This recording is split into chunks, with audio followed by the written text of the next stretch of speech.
Dok, ini kan anak saya barusan ambil darah. Berarti ini saya tinggal nunggu hasilnya aja kan, Dok? Ya Bu, sabar ya, karena memang laboratorium itu memerlukan kurang lebih waktu 1 jam untuk mengolah darahnya. Ya Dok, terima kasih ya Dok. Saya sempat tidak tega Dok, apalagi anak saya kan masih usia 7 tahun. Dia nangis terus saat diperiksa darahnya. Saya nggak tega banget loh Dok itu. Iya Bu, saya tahu pasti nggak tega ya anaknya sakit, harus ditusuk. Tapi pemeriksaan ini digunakan untuk mengetahui apakah anak ibu terkena DB atau tidak. Karena penyakit DB ini bukan penyakit yang ringan loh Bu, ada potensi bahaya yang dapat mengancam jiwa. Surabaya ini kan juga daerah endemis DB, apalagi sekarang di musim hujan banyak nyamuk. Nah, jadi kemungkinan seseorang terkena DB ini masih sangat tinggi. Dan saat ini kan kondisi anak ibu yang ada demam, ada lemas, nafsu makannya menurun, kita ini harus memastikan apakah anak ibu terkena DB atau tidak. Ya Dok, saya paham. Apalagi saya dengar tetangga saya ada yang masuk rumah sakit karena demam berdarah. Emang lagi musim ya Dok ya? Nah itulah Bu, apalagi di lingkungan rumah ibu ada yang terjangkit DB. Jadi kemungkinan seseorang terkena DB semakin besar. Penularan dari DB itu sendiri itu kan dari nyamuk yang membawa infeksi dengue-nya. Sedangkan jangkauan terbang nyamuk itu kurang lebih 100 meter. Bisa jadi nyamuk tersebut berada di area rumah ibu saat ini. Kalau demam berdarah, apakah tidak bisa kita hanya lihat dari gejalanya aja ya Dok ya? Tidak perlu pemeriksaan darah, kan kasihan Dok, masih kecil juga. Dan saya dengar katanya kalau misalnya positif demam berdarah itu akan ambil trombositnya tiap hari ya Dok. Apakah benar demikian ya Dok ya? Nah, DB ini memang mempunyai gejala umum seperti sakit kepala, demam, lemas, mual. Namun, kalau hanya dengan gejala ini saja, kita agak sulit memastikan bahwa ini DB atau bukan. Karena gejala dari virus lainnya pun memiliki gejala yang serupa, yang disebut dengan gejala sistemik viremia.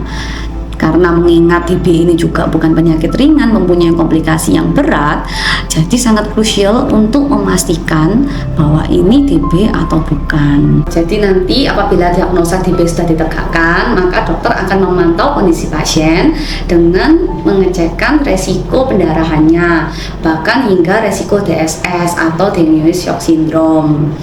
Dan karena Dengue Shock Syndrome ini kan berbahaya ya Bu ya, bisa mengancam nyawa juga. Monitoringnya menggunakan tes hematologi serial, yang artinya memang akan memerlukan pengambilan darah setiap hari. Ya maaf ya Bu, saya mengerti pasti kondisi ini tidak nyaman, membuat trauma juga buat anaknya Ibu. Tapi apabila sampai benar anak Ibu terjangkit DB, kita menyarankan tes hematologi serial untuk memastikan keselamatan nyawanya. Oh gitu ya Dok ya? Ibu sudah pernah mendengar tentang vaksinasi demam berdarah atau infeksi dengue belum Bu?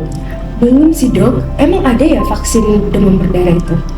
Nah, sudah ada sebenarnya Bu vaksin demam berdarah itu, sudah lama juga. Tapi memang mungkin Ibu belum pernah mendengar informasinya ya Bu ya. Dan edukasinya pun sebenarnya juga sudah banyak kok Bu. Tapi saya paham mungkin masyarakat masih belum menganggap penting vaksinasi dan penyakit demam berdarahnya sendiri. Padahal demam berdarah ini juga bukan penyakit yang ringan.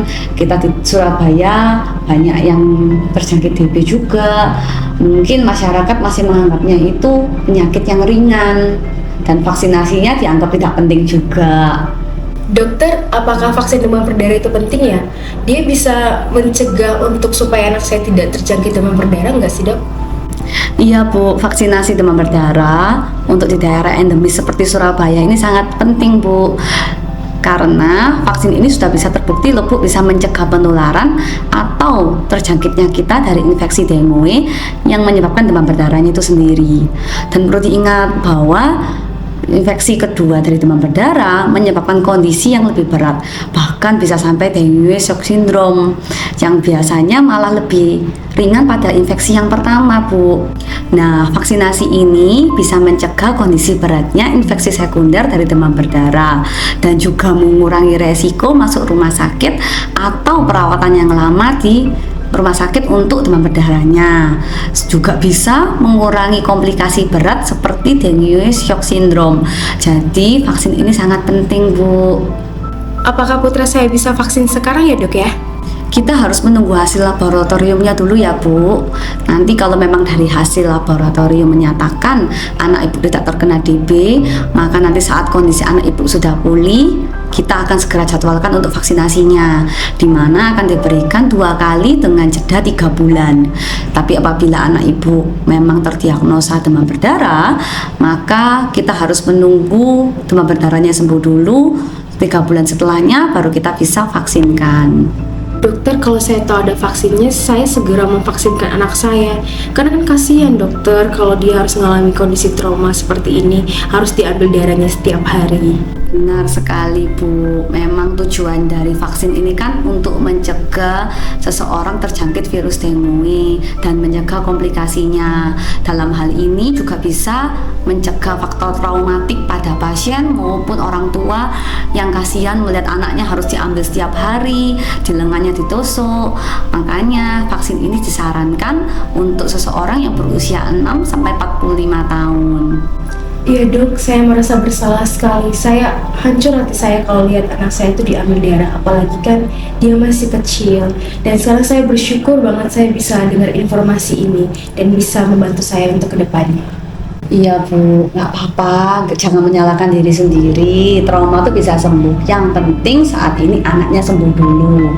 Nanti kedepannya Ibu sudah tahu langkah-langkah pencegahan apa yang perlu dilakukan, apa yang bisa kita lakukan juga. Jadi nggak apa-apa, nanti bisa sembuh kok anaknya ya.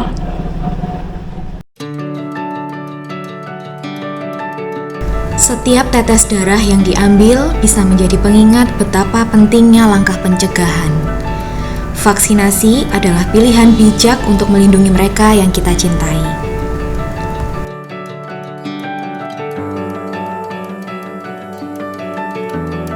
Penting bagi kita semua untuk terus meningkatkan kesadaran akan pentingnya vaksinasi demam berdarah. Mari kunjungi klinik Kencana Medika dan konsultasikan dengan dokter Anda mengenai vaksinasi demam berdarah. Lindungi diri Anda dan keluarga dengan vaksinasi demam berdarah sekarang juga.